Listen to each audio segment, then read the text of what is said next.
Hey guys, in this video, I will show you how to buy and send Bitcoin in Cash App. Alright, so let's begin with the video. First, open the Cash App on your phone and make sure you are signed in. Then tap the Money or Bank tab at the bottom left. Here, scroll down and then tap the Bitcoin option. To buy Bitcoin, tap Buy option. Here, enter the amount you want to purchase and tap on Next.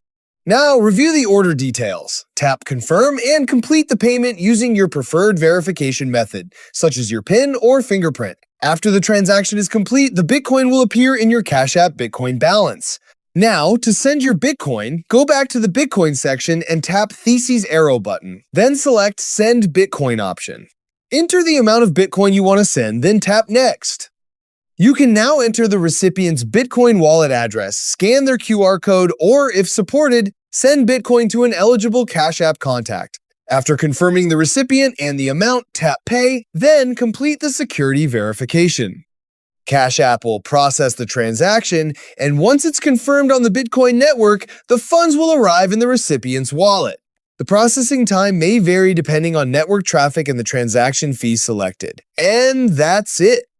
So that's basically how you can buy and send Bitcoin in Cash App. So that's all for this video. See you in the next one. Thanks.